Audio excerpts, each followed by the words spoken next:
अगले सेगमेंट का आगाज़ करते हैं। और अगले सेगमेंट पे आज हम फोकस करेंगे पावर को लेकर के।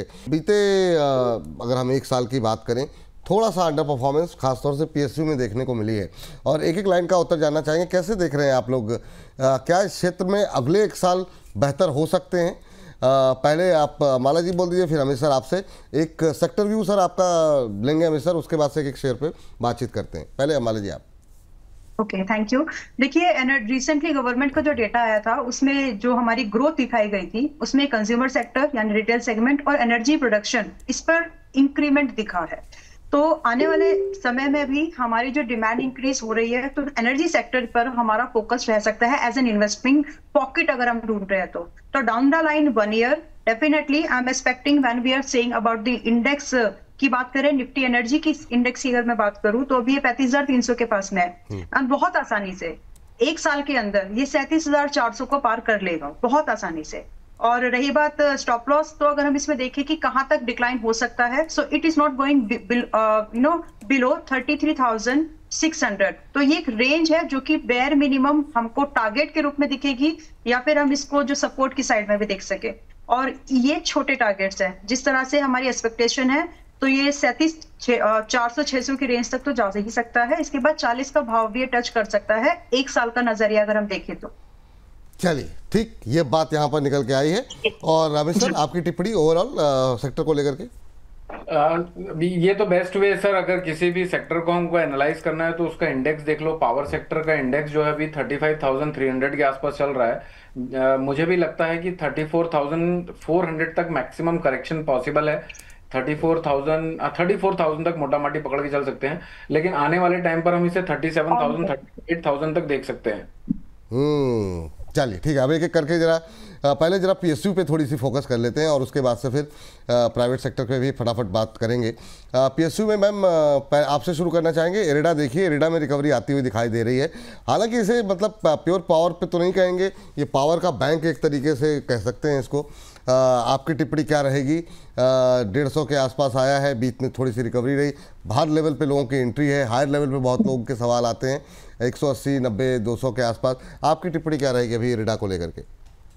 इरेडा में इन्वेस्टर का फोकस आना चाहिए, अगर नहीं है अभी तक तो आप इसमें इन्वेस्टिंग के बारे में सोच सकते हैं। दूसरा, जैसे आपने बोला कि ये पावर का बैंक है, तो डेफिनेटली पावर जनरेशन वाले जो प्रोजेक्ट्स होते हैं वो जनरली हैवी कैपेक्स वाले हैं। तो एनबीए जो इस तरह की कंपनीज है जो स्पेसिफिकली डिजाइन हुई है पावर कैपेक्स इन्वेस्टमेंट को बूस्ट करने के लिए या फिर दूसरे वर्ड में बोले सब्सिडाइज सपोर्ट करने के लिए, तो इरेडा उनमें से एक है या फिर लीडिंग नाम दिया तो कोई प्रॉब्लम नहीं है।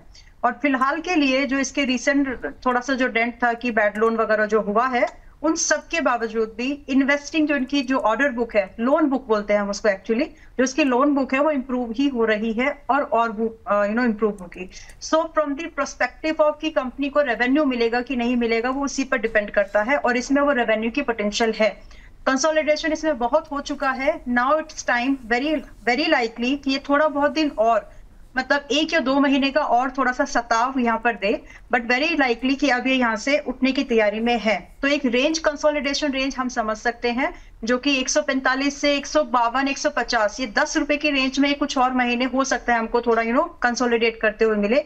But once this range gets breakout बहुत ही easily 175 and won't be surprise कि ये 200 का भाव भी डाउन द लाइन आने वाले कुछ क्वार्टर्स में टच कर दे। तो ये पोटेंशियल है इसमें, तो इन्वेस्टर इसमें जरूर नजर बना के रख सकते हैं।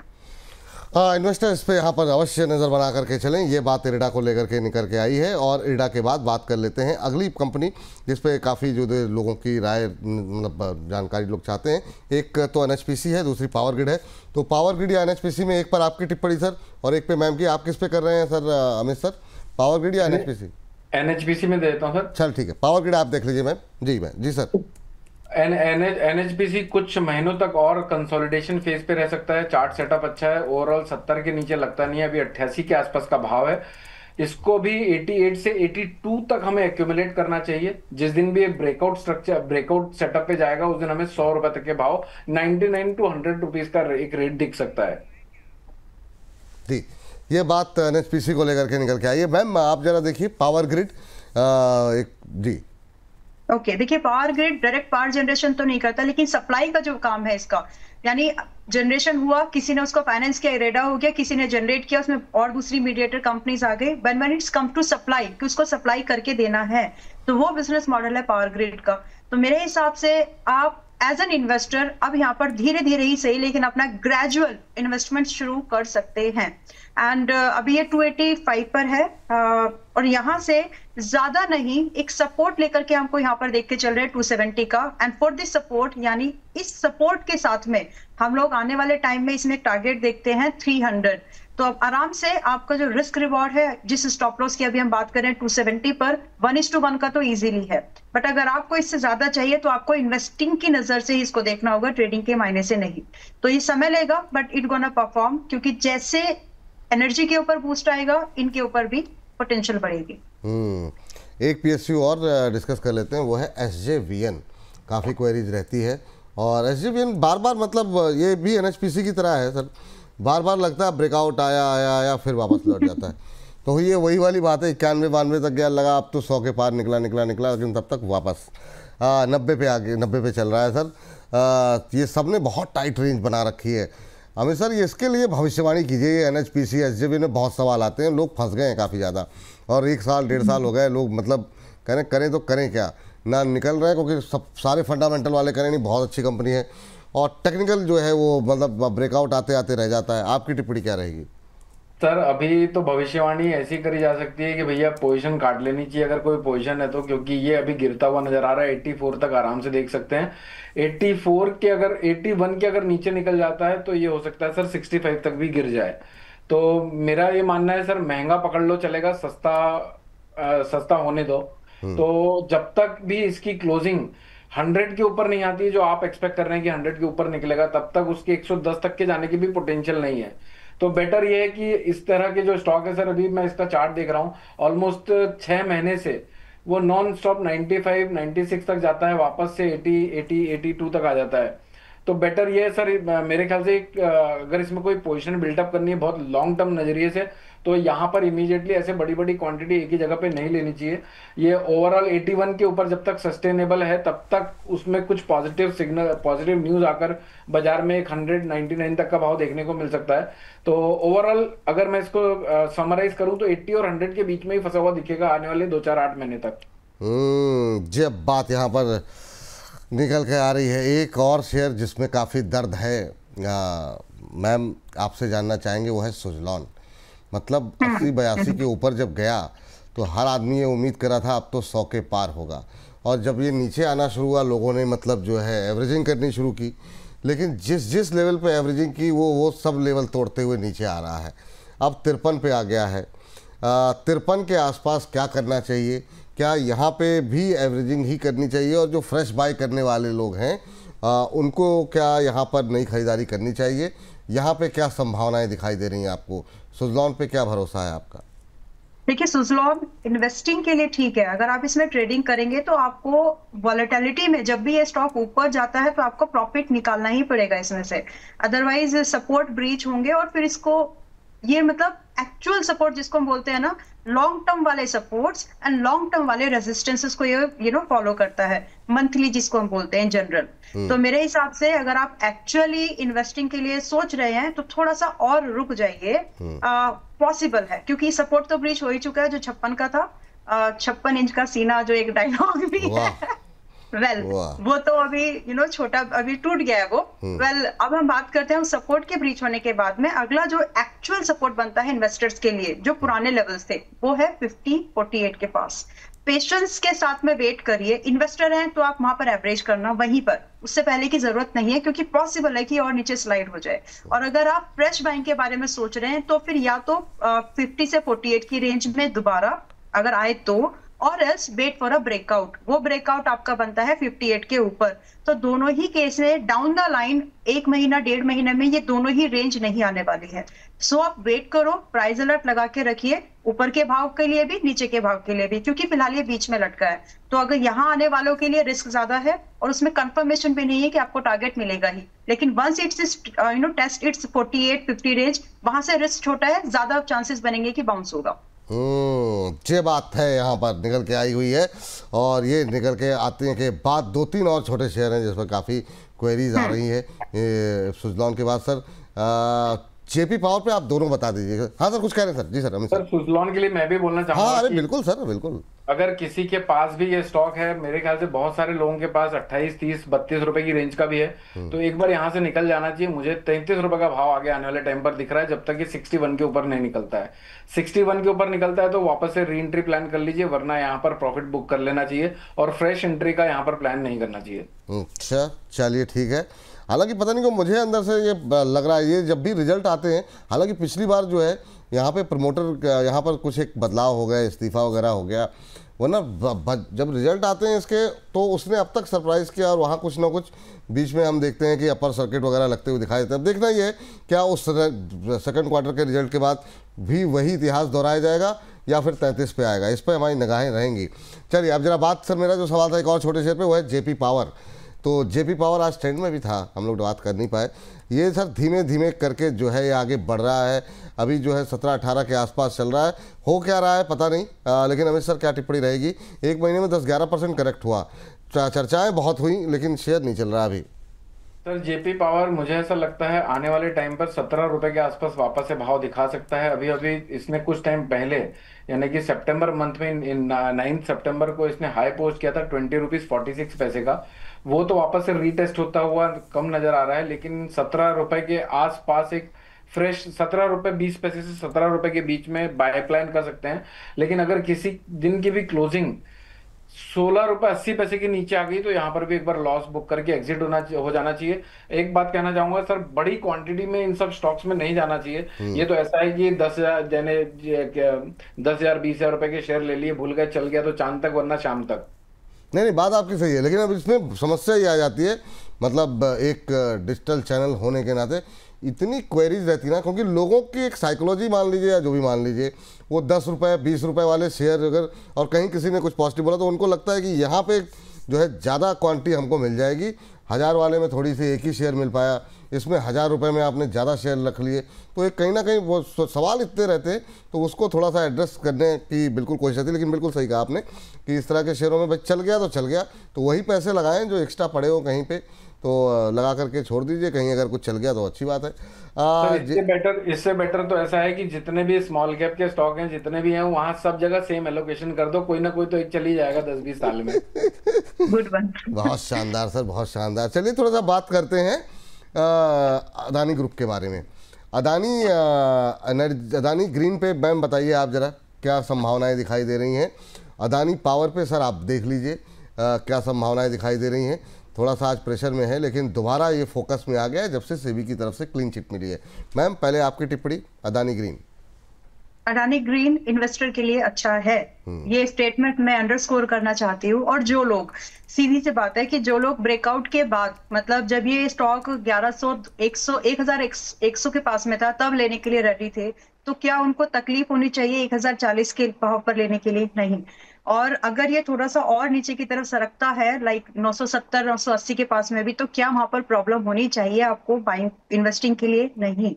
देखिए इसमें पोटेंशियल है और इस पोटेंशियल को इसके नेचर से आप जज करिए। ये high volatility high beta stock है and very close to government based tenders वगैरह वगैरह वगैरह। मैंने बहुत सारी चीजों को वगैरह में डाल दिया, तो आप उसको अंडर खुद ही समझ लीजिएगा। वेरी मच पॉसिबिलिटीज, तो आप इसमें इन्वेस्टर बन के अच्छा पैसा बना पाएंगे, मेरा ये एक स्ट्रॉन्ग व्यू है। एंड अभी ये स्टॉक 1040 के पास में है। आप अगर चाहे तो दो स्ट्रैटेजी पर यहाँ पर आप फोकस करिए। शॉर्ट टर्म व्यू है, बिल्कुल ही शॉर्ट टर्म व्यू है, लाइक 2-3 महीने का ही व्यू है, तो अच्छी बाइंग की कोशिश करिए। 970 990 के पास एक बार आया तो वहां पर आप बाइंग लीजिए, अदरवाइज छोड़ दीजिए। और एल्स अगर आप इसको कम से कम 3 क्वार्टर्स से लेकर के 7-8 क्वार्टर्स आप होल्ड कर सकते हैं, देन आज भी बाय करिए। लगभग 970-80 की रेंज में आता है तब भी बाय करिए। Make a combined stop loss at 900 पर एक कंबाइंड स्टॉप लॉस रख के 1200 से 1500 के भाव को आते हुए अपने पोर्टफोलियो में देखिए। There is a possibilities in it. Adani Green के बाद बहुत शानदार तरीके से आपने एक्सप्लेन किया। अब जरा अदानी पावर पे जो है बातचीत कर लेते हैं। यहाँ पर भी बहुत धुआंधार तरीके से बीच में रैली भी आई थी और सवालों की झड़ी भी लगी हुई है। सर अदानी पावर जरा देखिए कितनी पावर है इसमें। सर अदानी पावर मुझे लगता है थोड़ा एक्यूमुलेशन जोन पर जाएगा। ये अभी 150.50 के आसपास का भाव चल रहा है Adani power. Actually sir Adani में अगर कोई इन्वेस्ट करना चाहता है ना, तो सबसे पहले उसका फोकस आता है, सबसे सस्ता सस्ता शेयर 150 रुपए का है। पहले अदानी विल्मार भी था। अभी इसको अवॉइड ही करना चाहिए, मुझे ऐसा लगता है। ये अभी भी ये 144 तक एक्सटेंडेड डाउनफॉल दिखा सकता है। अभी 151 के आसपास का है, तो करंट मार्केट प्राइस में बाय इनिशिएट ना करके 144 के आसपास, 145 144 के आसपास बाइंग प्लान कर सकते हैं। क्लोज टू क्लोज बेस पे 143 के नीचे गया तो पोजीशन काट के चलिए, वरना वहां वहां से वापस से बाउंस बैक आपको करंट मार्केट प्राइस 153 158 तक मिल सकते हैं। तो यहां पर एंट्री ना करके थोड़ा, एक्चुअली सर ना, अपने बाजार में दो तरह से पार्टिसिपेशन होता है। एक तो चलती गाड़ी में भाग भाग के गाड़ी को पकड़ना, और दूसरा होता है कि प्लेटफॉर्म पर जाकर पहले इंतजार करना, ट्रेन आए उसके बाद उस पर बोर्ड करना। तो मेरा माइंडसेट क्या सर, अभी 20-22 साल से बाजार देख रहा हूँ, बहुत बार मैंने भक्ति गाड़ी को भी पकड़ने की कोशिश की है, लेकिन वहां पैसा बनता नहीं है और गाड़ी छूटने की भी संभावनाएं ज्यादा रहती हैं। तो बेटर ये है कि पहले प्री प्लान कर लो। अगर यहां से लग रहा है कि भाई बाजार और नीचे आ सकता है, तो वेटिंग पीरियड को हमको अवॉइड करना है, एलिमिनेट करना है। यूजुअली लोग एंट्री कर जाते हैं बाजार में, उसके बाद वेट करने में वो पैनिक करते हैं और फिर एट द कॉस्ट, यानी एग्जिट एट कॉस्ट वाली स्ट्रेटेजी पर निकल जाते हैं, और फिर बोलते हैं यार मैंने लिया था तब चला नहीं, मेरे काटने के बाद चल पड़ा। ये यूजुअली इसी वजह से होता है। तो बेटर ये है कि आप पहले से प्री डिफाइन कर लीजिए, अगर स्टॉक टूटता हुआ दिखता है तो उस टूटते हुई बाजार को कैसे कैपिटलाइज करना है उसकी रणनीति बना लीजिए। चल ठीक है सर, बहुत शानदार तरीके से आपने एक्सप्लेन किया। बात सही है कि भाई हर आदमी जो है ना चलती ट्रेन नहीं पकड़ सकता, और अगर आप ऐसा रिस्क बार बार ले रहे हैं तो बड़ी संभावनाएं हैं कि कभी जो है ऐसा एक्सीडेंट हो जाए आपका कि मतलब बुरी तरीके से आप गिर सकते हैं। अच्छा उदाहरण दिया आपने। चलिए मैम, आपकी टिप्पणी जानना चाहेंगे आप जरा वारी पे, जरा नहीं वारी नहीं, पहले जरा एक अदानी एनर्जी सोल्यूशन भी देख लीजिए। अदानी में है ना, वो भी मतलब काफ़ी क्वेरीज रहती हैं और पावर से ही जुड़ी कंपनी है।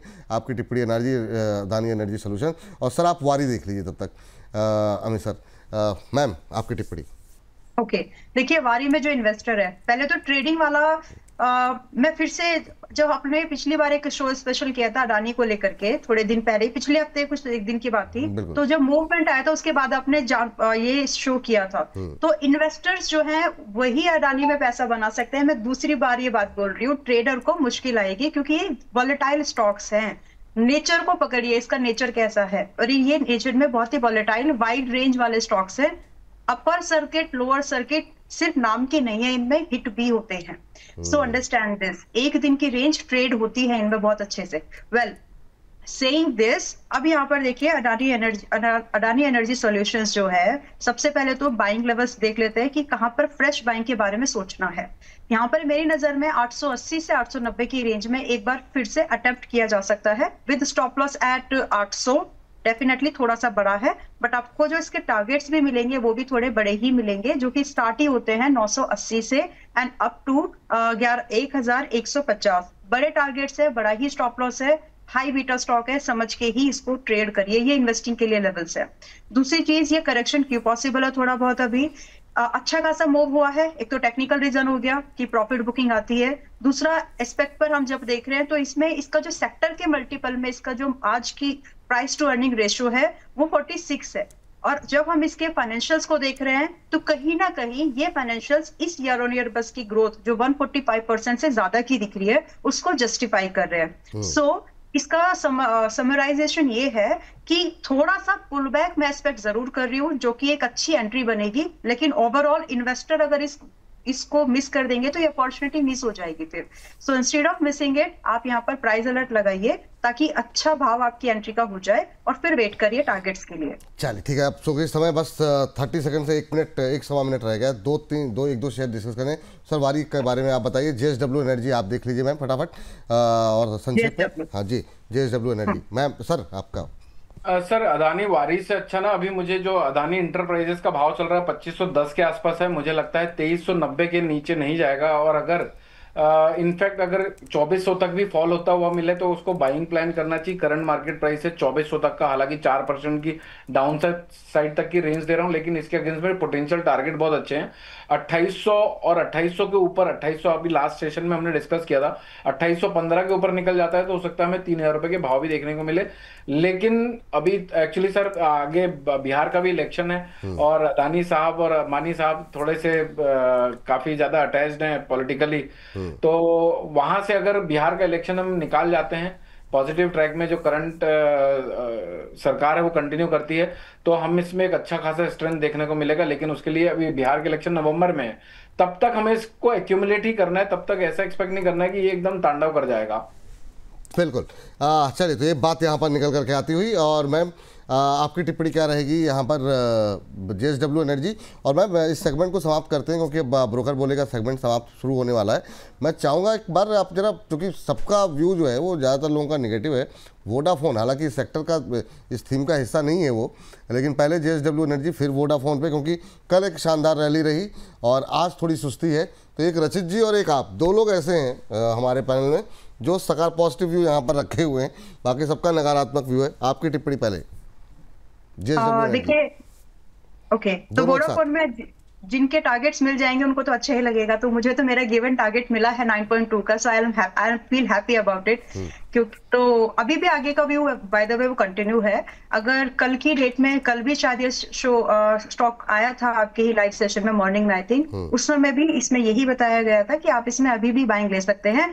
What needs to be done, actually problem आती है जब आप स्टॉप लॉस नहीं लेते। तो जब आप टारगेट्स लेने की हिम्मत रखते हैं तो आपको स्टॉप लॉस पहले समझ के लेना है, because when you are putting an entry, when आप एंट्री ले रहे हो तो टारगेट पॉसिबल होता है, स्टॉप लॉस सर्टेन होता है जी। तो उसको समझ जाइए। अब जब आपने कल के भाव के आसपास या फिर आज की डेट में अगर आप एंट्री का प्लान कर रहे हैं, देन प्लीज इंश्योर कि आपका स्टॉप लॉस है 7.65, इससे नीचे की होल्ड करने की जरूरत नहीं है। And when it's comes to target, अभी इसमें वापस से हमें 10 रुपए का एक टारगेट, जो कि करंट भाव से ऑलमोस्ट 9 to 10% का रेंज है, हमें ये टारगेट आते हुए दिख सकता है। एंड अगेन दूसरा टारगेट है 11 रुपए 30 पैसे 20 पैसे के आसपास, एंड देन उसके ऊपर फिर ट्रेल करना है।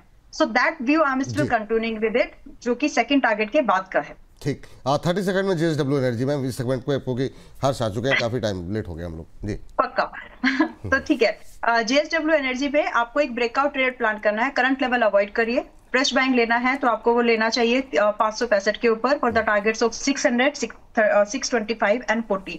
करंट लेवल अवॉइड करना है, स्पेसिफिकली बोल रहे हैं। एंड स्टॉप लॉस जो मेंटेन करना है ब्रेकआउट की एंट्री के बाद में, दैट इज 515।